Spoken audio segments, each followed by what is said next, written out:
Good afternoon and welcome to the USDA Human Nutrition Research Center on Aging's Fall Monday Seminar Series.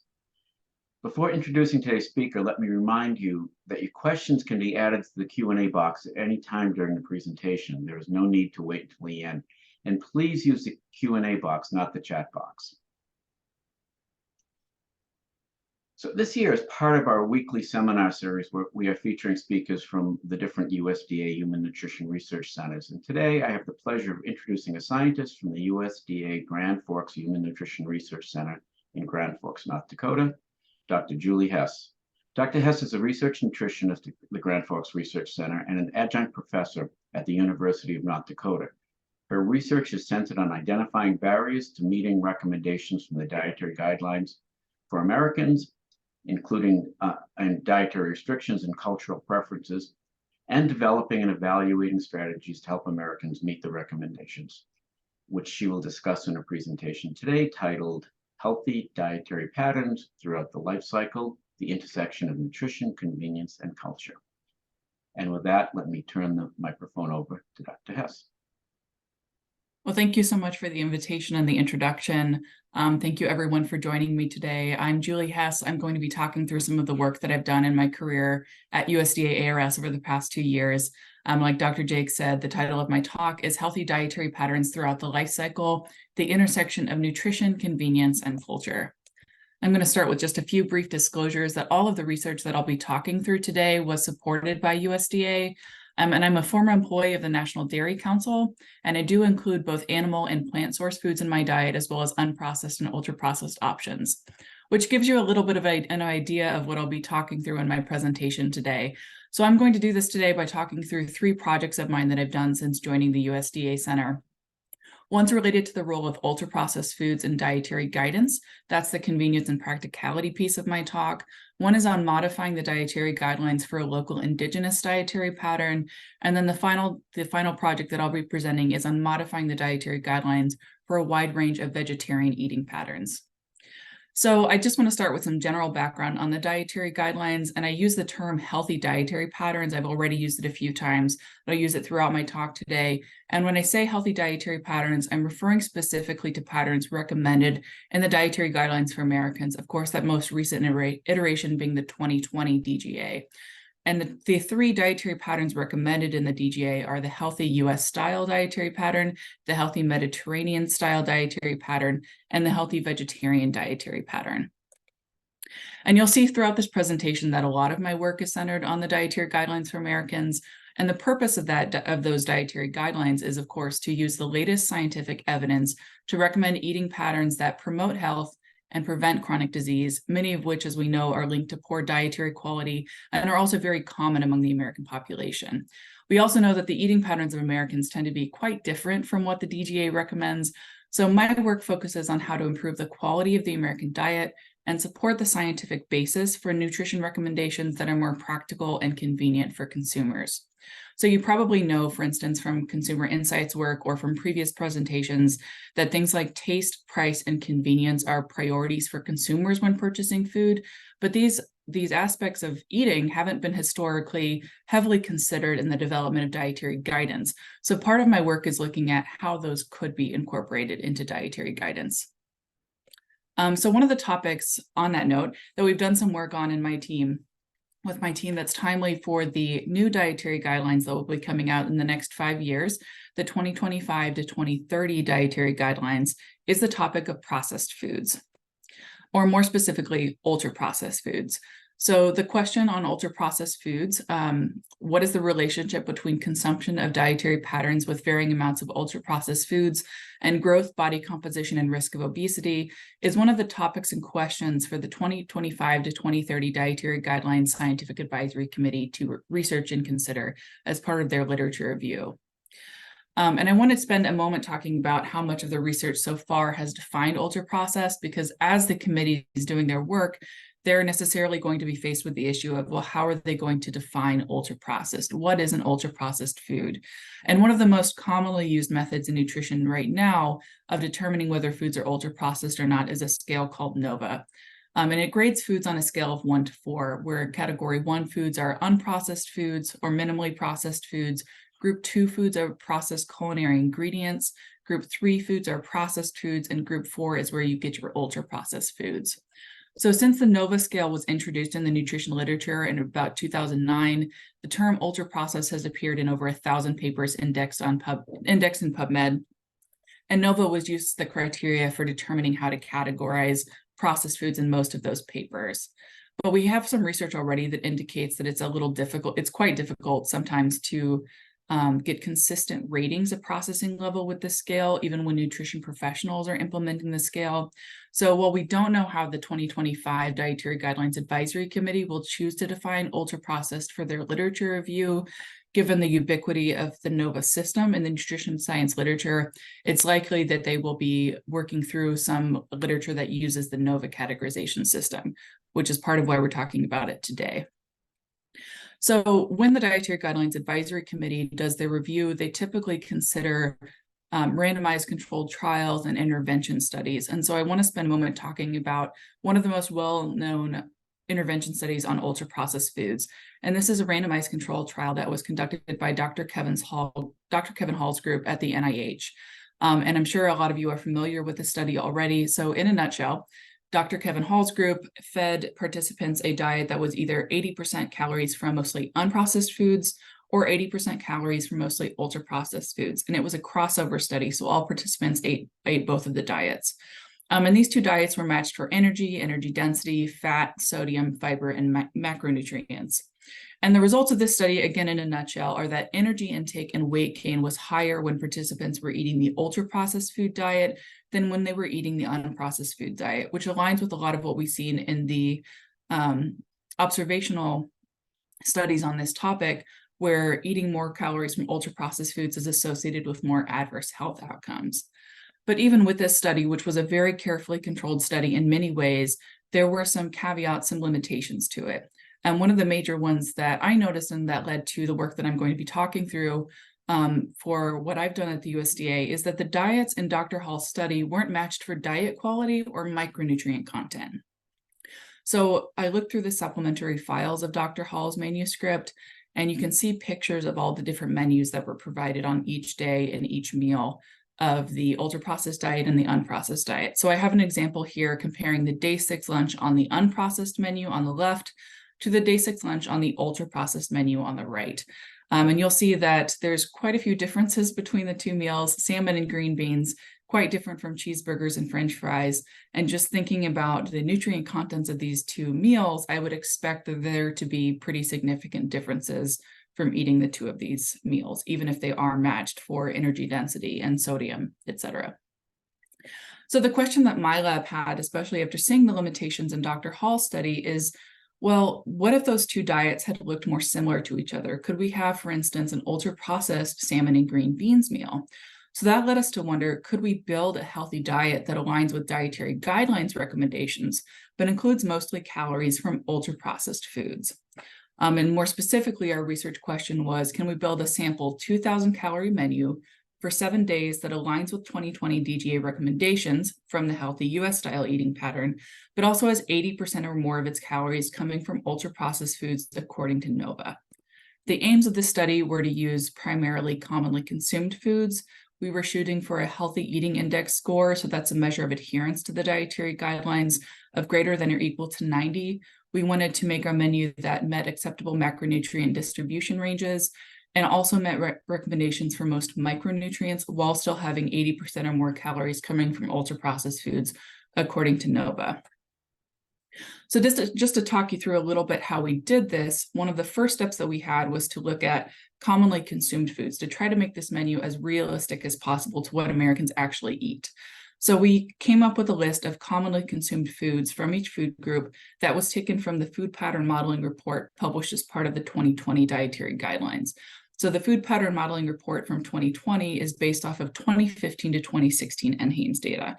So according to that data from 2015-2016, these are just a couple examples of the most commonly consumed whole fruits, starchy vegetables, whole grains, and refined grains among Americans. And I want you to pay attention to the whole fruits because that's the example we're going to carry through to the next slide. So the most commonly consumed whole fruits by Americans are apples, oranges, bananas, and blueberries. So once we had these commonly consumed foods, our next step was to try to identify ultra-processed versions of these commonly consumed foods. So going back to those whole fruits, the ultra-processed versions of these whole fruits were banana chips, canned mandarin oranges, dried blueberries, and applesauce. So these are the ultra-processed versions that my lab identified, and we also identified versions for all of the different foods that are commonly consumed by Americans.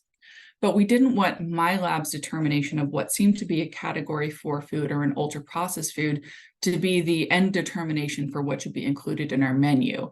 And because we know that there's been a variability of interpretations of NOVA categorizations of different foods, after our team drafted a list of what we thought would be ultra-processed versions of each of the commonly consumed foods, we actually recruited 3 experts on using the NOVA categorization system, and we sent them a survey similar to what you see on this slide.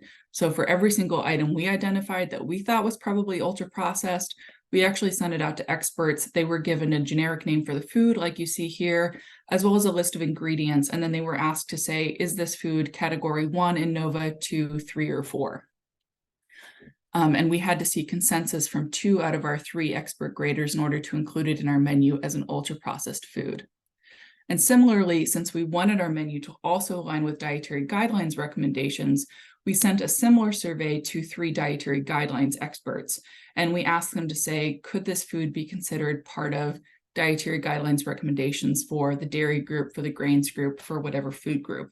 So you probably know that not all foods and beverages are part of recommended dietary patterns. So for instance, we have the dairy group in the dietary guidelines, but it doesn't include all dairy foods. You can't have a serving of heavy cream or cream cheese and consider it a serving of the dairy group. So that would be an instance where if we had, could this heavy cream be considered part of the dairy group, we would expect our graders to say no. So in short, what we had is we had people look at the NOVA categorizations and how fit these foods were for use in a dietary guidelines diet, also getting consensus from 2 or 3 graders before we moved forward with creating our menu. So here I have an example of one day of the menu. On the left is the ultra-processed dietary guidelines menu. On the right is the original My Pyramid menu that we fit our different ultra-processed food versions into after they had been vetted by our NOVA graders and by our DGA graders.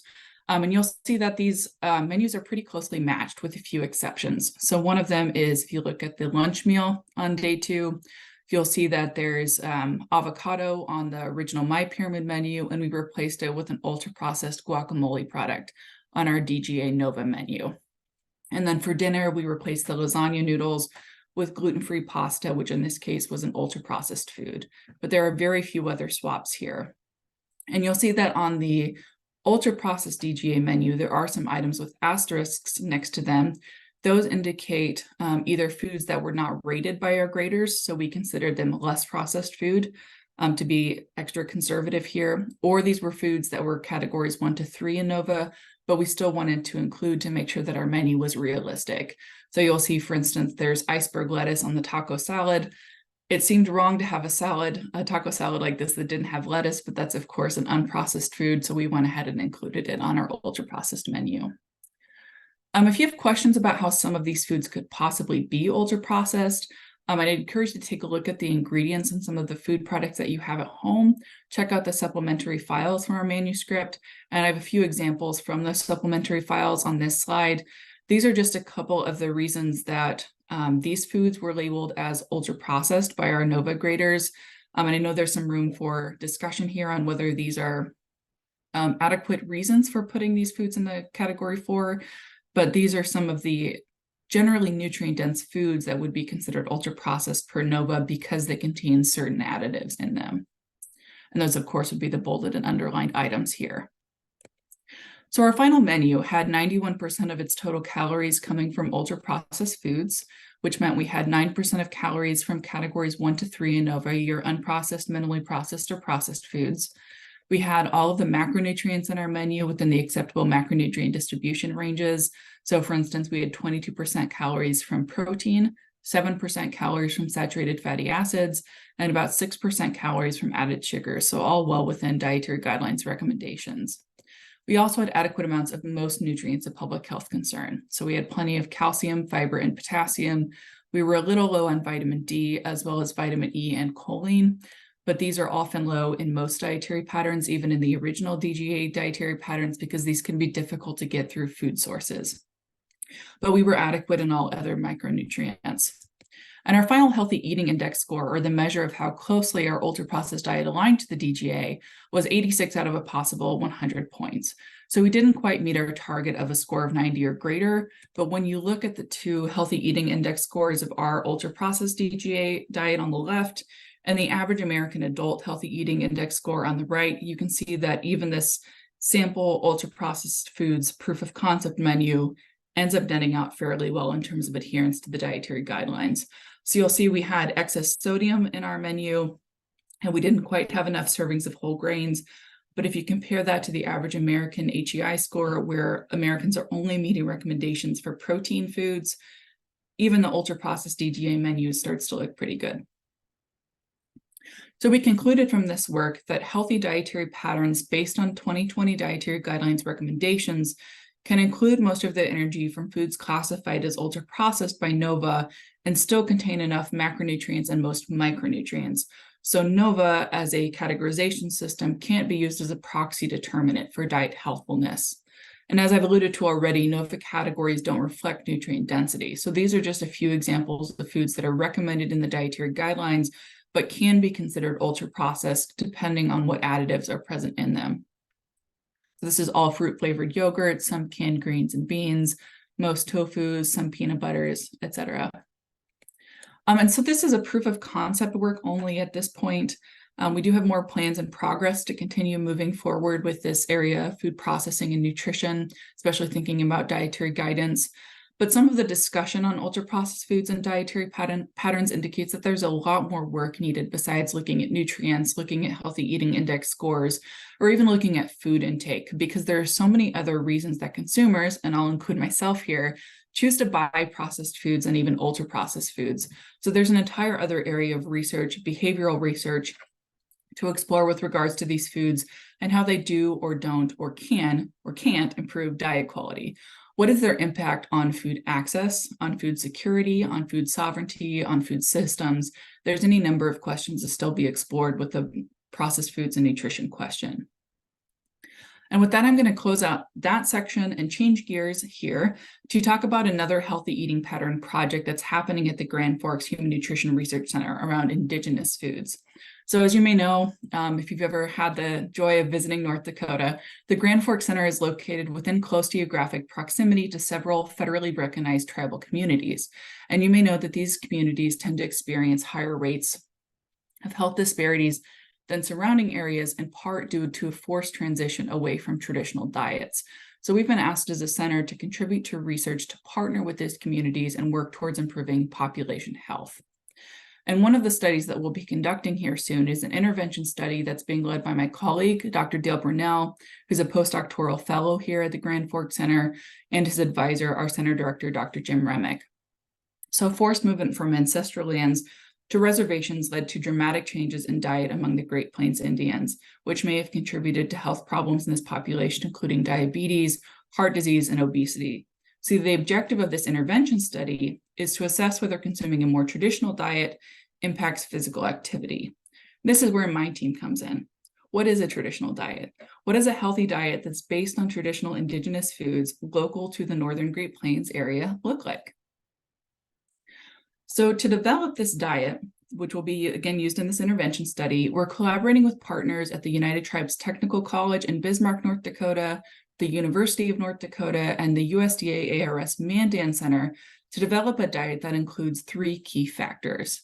One, we want our diet to align with nutrient levels in the dietary guidelines for Americans' healthy US-style eating pattern. So, you know, the dietary guidelines eating patterns have both food groups and then a certain amount of nutrients in them. We're not trying to align with food groups, we're trying to align with nutrients. And I'll explain a little bit later why that is. We also want our menu to be comprised of traditional foods that would have been consumed by indigenous communities in the Northern Great Plains prior to the year 1851. Why is the year 1851 important? This is when reservations were established. So this is when those indigenous food systems would have been totally disrupted. So there were two important treaties that affect the Northern Great Plains Indians. In 1851, this was the Treaty of Traverse des Sioux and the first Treaty of Fort Laramie were both instituted in 1851. And these treaties both created reservation systems, provided for allotments. They formed nations of disparate tribes and then forever altered the way of life for the Great Plains Indians. And these are treaties that are specific to communities in what is now North Dakota and Minnesota. So that's why we're looking at, and we're defining indigenous as foods that would have been consumed before 1851 by these communities. And finally, another important factor for our menu, because it will be served as part of an intervention study, is that it needs to be practical to cook in a commercial kitchen and package for participants to pack up in a cooler and then be able to reheat and enjoy at home. But I do want to spend a moment to talk about the groups whose foodways we're utilizing as the basis of our menu. That's going to be the Mandan, the Hidatsa, the Arikara, the Lakota, the Western Dakota, Eastern Dakota, and the Ojibwe nations. So the picture here, excuse me, is actually a Hidatsa woman using a horn rake. And I'm going to talk about this photo a little bit more in a few moments. But before I do that, I do want to share some of the steps we're taking to work on this menu, to build this menu, as well as the many folks who are involved in the creation of it. I know there's a lot on this slide, there's a lot happening on this slide, but I think it's important to show that we are doing our best to perform due diligence to collaborate with the communities nearby and ensure that we're using truly indigenous foods. So we've developed a multidisciplinary approach to develop our healthy indigenous diet. So some of the interesting pieces here, especially interesting and unique pieces for a nutrition project, is that we're working with a historian. So like I said, the indigenous foods we use, we're aiming to use foods that would have been consumed before 1851. So we're actually working with a historian from the University of North Dakota who's researching and developing a list of foods, ingredients, and recipes that would have been commonly used and consumed by indigenous people in the Northern Great Plains before the year 1851, which again established reservations and destroyed local traditional indigenous food systems. So we're looking for foods that would have been consumed before then. And then our team of nutrition scientists and research dietitians at the Grand Forks Center, along with our research kitchen staff, will collaborate with representatives from the United Tribes Technical College to build a nutrient-dense menu from these foods and beverages that would have been consumed before 1851. And this is going to be based on the nutrient composition of that 2020 Dietary Guidelines Healthy US-Style Dietary Pattern. And then proper techniques for preparing recipes, what should they look like, what should they taste like. These are going to be shared with our dietary core staff at the Grand Forks Center by Indigenous leaders, including an Indigenous chef. I do want to take a moment to talk about some of the historical sources. How are we figuring out whether foods would have been consumed before 1851 in our area? So just to highlight a few of the sources that we're using, on this slide, there's a picture, just a brief screen grab from the account of a white man who lived among the Ojibwe for about 30 years and kept a record of all of the Ojibwe words that he learned during his time living with that tribe. So one of the ways, this was published back in 1830, I believe. So one of the ways that we're determining whether foods would have been consumed at that time is to look at vocabulary words that John Tanner, this captive, kept note of. So he has several words listed here for different fish that he recounts in his 1830 publication. And we are making the assumption that if he kept a log of vocabulary words that he learned, these are likely representative of foods that he would have been consuming or foodstuffs that he would have been exposed to. The picture I showed a few slides back of the Hidatsa woman using a horn rake, this is from another of the historical sources that we're using. This is from a book that was published as part of a PhD thesis from a University of Minnesota student back in 1868. The original title of the thesis was Agriculture of the Hidatsa Indians, but it's since been republished as the Buffalo Bird Woman's Garden, and credit was given to the Buffalo Bird Woman herself, whose name is Wahine, and she shared her knowledge with the University of Minnesota for that work. The picture here is also from the Buffalo Bird Woman's Garden resource. This is a picture of drying squash slices. So you can see that the squash has been sliced and put on spits to create a kind of open air drying rack. So, excuse me, there's plenty of airflow around all of the squash slices to preserve them for the winter. And so I do want to share a few highlights of our menu so far. This is very much still in progress, but we're working towards a 5-day menu. And I do want to call out a couple of items here to pay attention to. The one thing we'll be talking about more in the next few slides is the cornmeal mush. That's part of the day one breakfast you see here. And then some other items to take note of in our menu. The pictures are of a summer squash with scallions, chili, and parsley. And then we also have salmon cornmeal cakes that we'll be including as part of our menu. So I do want to share a note on calcium in this menu. I mentioned before that we're not using recommendations for food groups, but we're rather looking at nutrients that would have been consumed or are recommended as part of dietary guidelines eating patterns. And that's because you may know dairy foods currently contribute more than half of the calcium consumed by Americans. But cows are not native to the US, so dairy is not part of traditional indigenous diets, which meant that for our diet, to ensure that it's nutritionally adequate, we had to come up with another way to ensure that our menu had adequate calcium. And as I'll explain in a minute, this is how my lab ended up purchasing a wood chipper. So a note on calcium, or the story of how my lab purchased a wood chipper. So we're going to talk about cornmeal mush, which I mentioned to keep in mind a few slides back, and more specifically, a common indigenous ingredient added to cornmeal mush, which is actually juniper ash. So we're exploring the possibility of producing and adding juniper ash to our intervention menu to ensure that it provides amounts of calcium comparable to current recommendations. And we acknowledge, I have the asterisks here to remind myself to acknowledge that we don't actually know what the calcium needs of indigenous populations are. We're ensuring adequate calcium in this diet to match recommendations, but we know that these have largely been developed without the inclusion of native populations in the studies that have been used to develop them.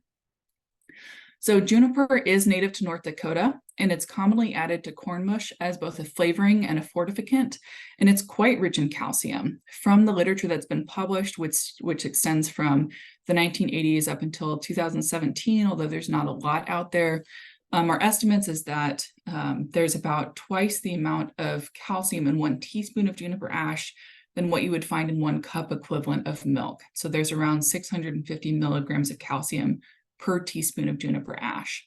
So we know that juniper ash was actually mainly consumed by the Navajo people in the southwest area of what is now the US, but ash was added as a seasoning to food in our region as well. So we don't have historical proof at this point yet that juniper ash specifically was added to foods in our region. It does seem reasonable because ash was added to so many foods, so we are pursuing it at this time. So I want to talk briefly about some of the juniper that's native to North Dakota, and that's the eastern red cedar, which is on the left-hand side of this slide, and Rocky Mountain juniper, which is on the right-hand side of this slide. So we've been able to get samples of both the eastern red cedar and the Rocky Mountain juniper, and we are in the process of getting them into a form that we can get them tested for potential pesticide residues, for toxic elements, for nutritive elements, to make sure that it actually can provide what we hope it will provide in our menu, and to make sure that it's safe to include in our menu. So just for fun, I wanted to share some of the work that we've been doing to actually make juniper ash. So on the far left of this slide is a picture of Dr. Joseph Zelznick from North Dakota State University's Forestry Department. He's provided the branches for our study from both Rocky Mountain juniper and eastern red cedar. This is actually a picture that was taken just last week. I did not realize I would be going to NDSU to help cut down a Rocky Mountain juniper tree, but it was about to be removed from the NDSU campus anyway, so we were allowed to take it back to Grand Forks and use it in our study. This is a Rocky Mountain juniper tree that Dr. Zelznick is cutting down in this picture. So it's not pictured here, but these branches that we've cut down from the tree were then stripped of their bark by a dedicated team of student research assistants. They were run through the wood chipper. You can see the picture of my lab's beautiful wood chipper in the second picture here. And then they were dehydrated, put in a muffle furnace, and then turned into this beautiful bright white ash at the very end. So stay tuned to see what we find out from this work that we're doing with juniper ash. So I do want to close this section by reiterating the benefit that I see for this work for tribal communities. Given the impacts of colonization, of course, many Indigenous communities face complex issues that impact their health outcomes. So improving current scientific knowledge deficits on biologic and health impacts of traditional foods may help improve community food choices, and impact health outcomes. So our long-term goal is to continue developing a knowledge base on the relationships between traditional Indigenous foods and metabolic health to help provide education to the indigenous communities about the benefits and the healthy properties of their original foods and the contributions that I've made to our nutrition and culture. One of the anecdotes that really brought this home for me is I had the chance to present earlier this year to a group of Indigenous Fellowship recipients. And I was surprised to hear from one of the fellows while I was talking through this work that we've been doing on juniper ash, that she had eaten juniper ash pretty frequently as a kid. She grew up having corn mush for breakfast with juniper ash in it. She had no idea that it was a source of calcium. So I think doing this work to let members of the Indigenous community know just how nutritious some traditional foods can be could be quite impactful. And finally, the last set of work that I want to highlight today is more on dietary preferences and how the dietary guidelines can be modified to meet those preferences. And more specifically, I'm talking about adapting the healthy vegetarian dietary pattern for different dietary preferences and restrictions. So the current healthy vegetarian dietary pattern is a lacto-ovo vegetarian diet. So it's a pattern that contains, of course, both eggs and dairy foods. But we all know that not all vegetarians eat eggs or dairy foods. But the dietary guidelines are intended to provide recommendations for nutritious diets for all healthy Americans, which still includes those Americans who choose not to consume dairy or eggs for whatever reasons. So my lab conducted a series of food pattern modeling studies, and we'll talk about that more in the next few slides, to assess whether the healthy vegetarian pattern from the 2020 DGA could be adapted for dairy-free vegetarian patterns or ovo-vegetarian patterns, egg-free vegetarian patterns, or lacto-vegetarian patterns, as well as pescatarian and vegan diets, while still providing enough nutrition for adults eating a 2,000 calorie diet. So you may know that the 2010 dietary guidelines did include a vegan dietary pattern, but if you take a close look at this dietary pattern, it does include eggs, and it includes several dairy alternatives that are not currently recognized as part of the dairy group. So they're items besides fortified soy milk and soy yogurt. So it was unclear to me, at least, if this diet was evaluated for nutrient content. So that's something that we did with this project. So I do want to talk a little bit about food pattern modeling before I dive into the work that we did. So food pattern modeling is the process that the Dietary Guidelines Advisory Committee uses to determine the amounts of different food groups that are needed to meet nutrient needs within a given energy range. So for instance, to meet nutrient needs, how much soy product is needed in a 2,000 calorie healthy vegetarian dietary pattern. And I'm going to go over this slide very briefly since I'm sure some folks are familiar with it. But there are lots of resources out there if you're not familiar with it and want to learn more. So we're going to start by taking a look at the information on this slide, and we're going to continue to use the processed soy group as an example for the next few slides. So that's where I'd like you to draw your attention on this slide right now.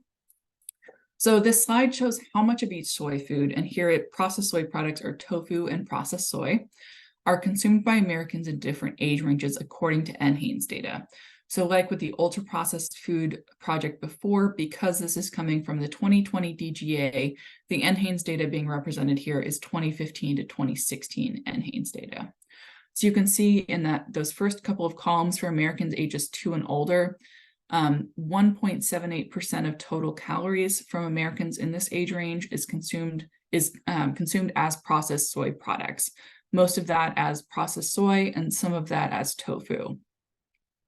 And you can see that when we say processed soy, that is being represented by soy protein isolate. So that's probably foods that include some kind of soy protein ingredient as part of their ingredient deck, whereas tofu is represented by tofu. So you have your tofu and your processed soy product. And they're combined together. The nutrient profile of the tofu and of the soy protein isolate are actually combined together to create the soy products group. That's one of the food groups recommended in the DGA, the healthy vegetarian dietary pattern in this case. So the dietary guidelines builds one of these food group composites for every single food group and subgroup in the DGA. That's why we have, for instance, a fruit group, which represents, it's a composite of all the most commonly consumed fruits in their most nutrient dense form, versus having, say, a strawberry group or a banana group. And it's the same thing with soy products. So this 1 ounce equivalent soy product doesn't actually represent a specific soy containing food, but rather it's a composite of the tofu and the processed soy product or the soy protein isolate that we saw on the previous slide. So keep that in mind. We will come back to this in a few slides, but right now I wanted you to take a look at the different food groups that are included in the vegetarian dietary pattern. So you have your vegetables, your subgroups of vegetables, your fruits, grains, and then the items that we would have to substitute to have variations on a vegetarian dietary pattern that are appropriate for people who choose not to consume dairy or eggs, but still eat a vegetarian diet. So this would be changing the dairy group, changing the egg group, and then for pescatarians or the pesca vegan diet that we created, the addition of soy food. And so here I have a creation of our own dairy alternative composite. And this is part of the work that we did to actually substitute out the dairy in the healthy vegetarian dietary pattern. So if you look on the far left of this slide, the dairy group includes fat-free or low-fat milk, yogurt, and cheese, as well as lactose-free versions of these foods. And then fortified soy beverages and fortified soy yogurt are alternatives to dairy-containing foods. So what we did is we took this original dairy food composite, which has milk, yogurt, and cheese, as well as a little bit of representation from soy milk nutrients, and we replaced it with all soy milk and all soy yogurt to create what we called our dairy alt composite. And this is a 1 cup equivalent serving of what a combination of just soy milk and soy yogurt nutrients would look like. So the nutrient available here reflects only what's in soy milk and soy yogurt, and the few items that have asterisks next to them, those were items that were only included in the nutrient profile of soy milk because there wasn't a complete nutrient profile for fortified soy yogurt at the time that we were doing this research. So that's our dairy alternative group.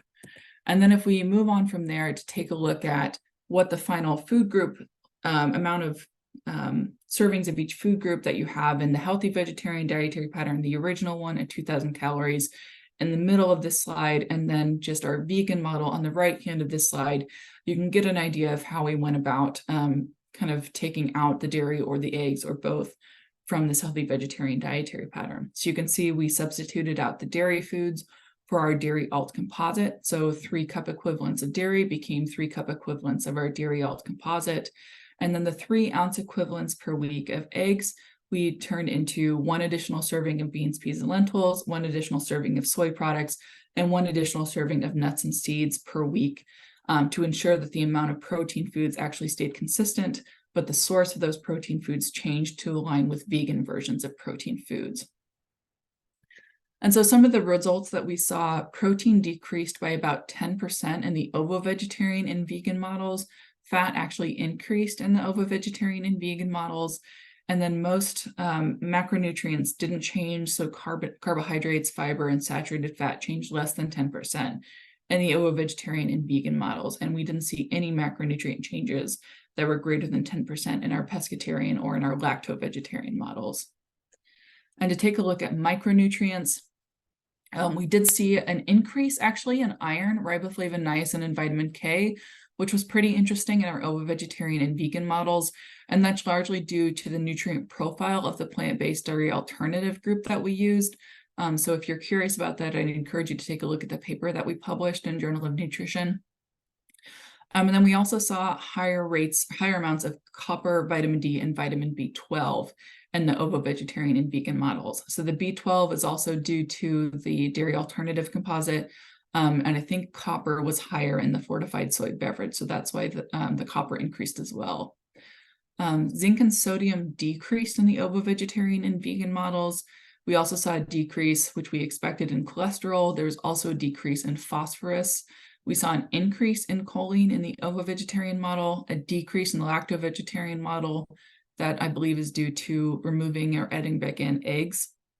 And then we saw an increase in selenium in the pescatarian model, which is the vegetarian dietary pattern, which we removed a refined grains group from and added seafood servings. So then we saw very few changes in most of the other micronutrients, changes of less than 10% in amounts of calcium, magnesium, potassium, vitamin A, vitamin E, vitamin C, thiamine, B6. And all these comparisons are between the adaptations that we made and the original healthy vegetarian dietary pattern at the 2,000 calorie level. So this work on pregnancy and lactation that we've done with variations on vegetarian diets is currently under review, but I did want to share a little sneak peek while we wait for that to be published.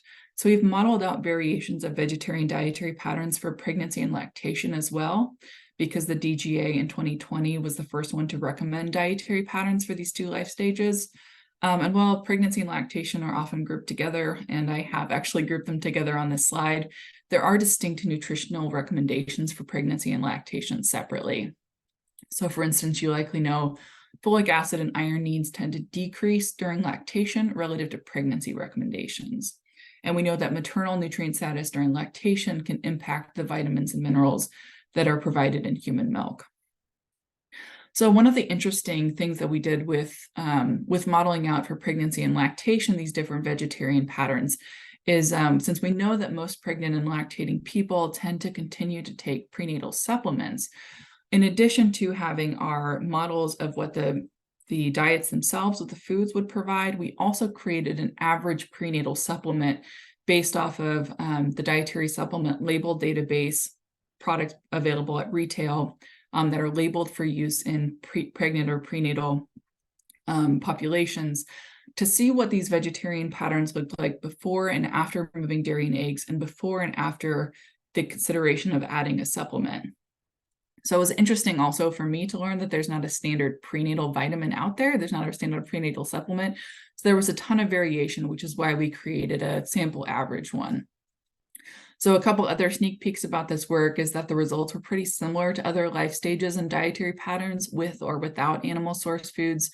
They were persistently low in certain micronutrients, vitamin D, vitamin E, and choline among them. And then without the addition of the prenatal supplements, the iron levels that were provided by these vegetarian iterations were too low during pregnancy, unless, of course, there was a prenatal consumed as well.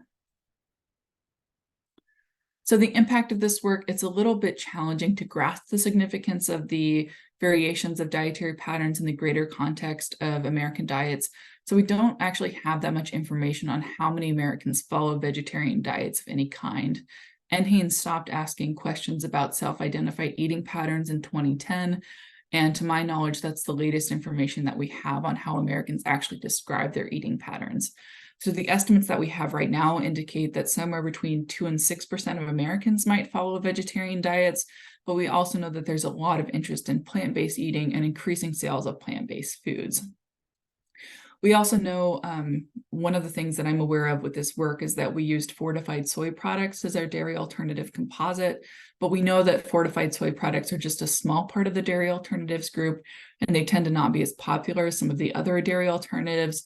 So that's an important thing to keep in mind, that while our research shows you can have a nutritionally adequate vegan diet adaptation of the dietary guidelines, it does still require 3 cup equivalents of soy products, fortified soy milk and fortified soy yogurt per day.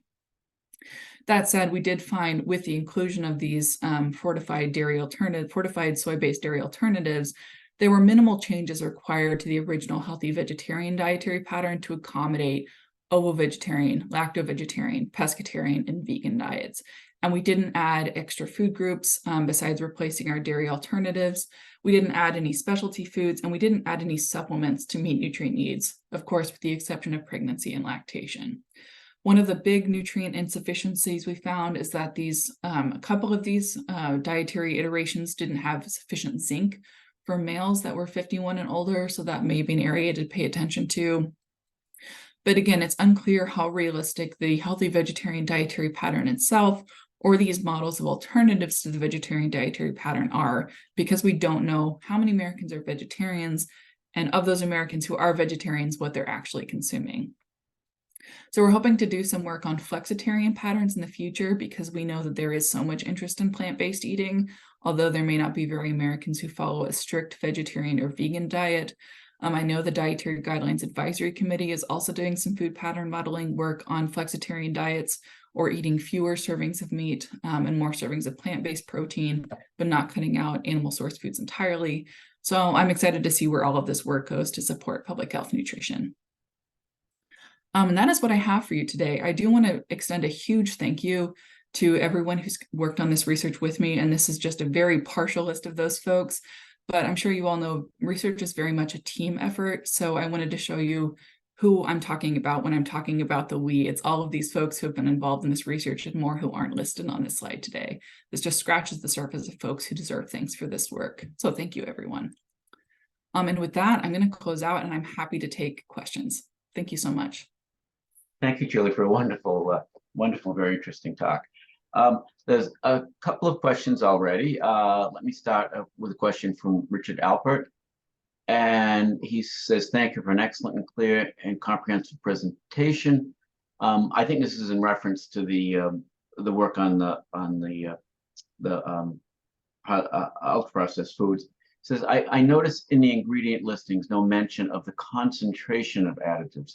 Is the quantity of an additive considered in categorizing a food as ultra-processed, or is it just the inclusion of any amount, no matter how small, sufficient to trigger the ultra-processed designation? At this point, my reading of ultra-processed designations per NOVA is that it's the inclusion period, regardless of how much is present. One of the caveats to using the amount present to categorize foods is that we often don't know how much of any of these additives are in a food, since we don't have a detailed breakdown of the recipes from a food company. That's a really interesting point. I hadn't thought about that before, but at this point, we don't have enough information to implement categorizations based on the amount of different ingredients. Jania Robinson asks, do you view nutritional yeast as beneficial for vegans and vegetarians? I know it can be a source of vitamin B12. It's not something that we looked at specifically in this pattern. And actually, I'm not entirely sure off the top of my head where that fits in the dietary guidelines food groups, but that is an interesting food to kind of keep in mind and look into. Thank you for mentioning that.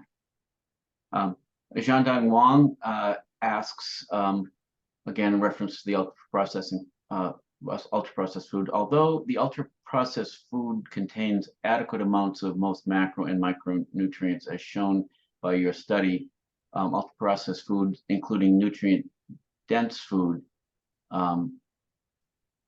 its physical structure and food additives could affect gut microbiota diversity and profile and contribute to chronic disease. Could you comment on if ultra-processed food altered gut microbiome is more important factor than the amounts of macro and micronutrients in ultra-processed foods?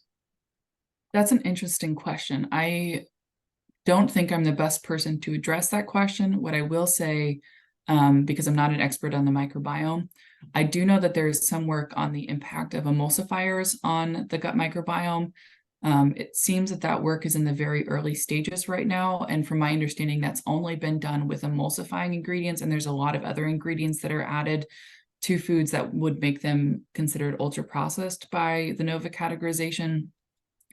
That's an interesting thing to keep in mind. My takeaway primarily for ultra processed foods right now is that we really just need a lot more research in general before we move into telling consumers what to avoid. And Johanna Dwyer asks, how about omega-3s in pregnancy and lactation? Were there any problems there, and also with iodine?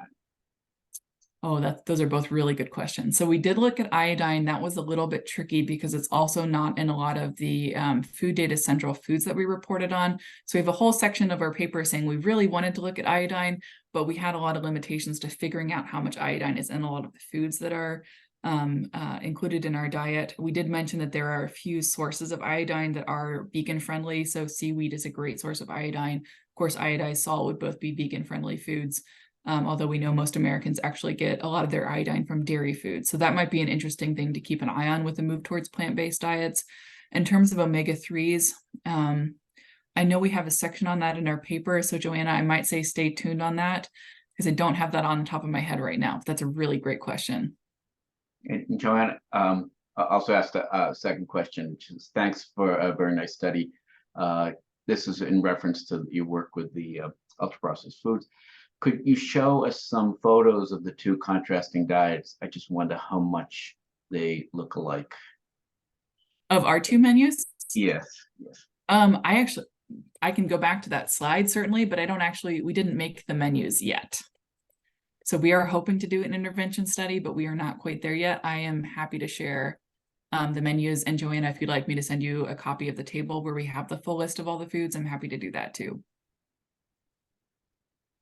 Okay. I don't see any other questions. Oh, wait a second. There is another question just came in. Okay, Side Das says, amazing work and excellent talk. The indigenous diet development has independent value, as you noted, in the context of an intervention. How would you tease out the change that is attributed to the indigenous nature of the diet versus a change to a healthier diet? That's a great question. I think this early study, we are not looking at comparing the indigenous diet to just a healthy Western style diet, but that would certainly be something to keep in mind for future studies, especially if we can match the diets fairly well in terms of nutrient content and just focus on indigenous foods. So thank you for the research idea. Okay, I'm not seeing any other questions coming in. So with that, I think we can, again, I thank you very much for your really fascinating talk.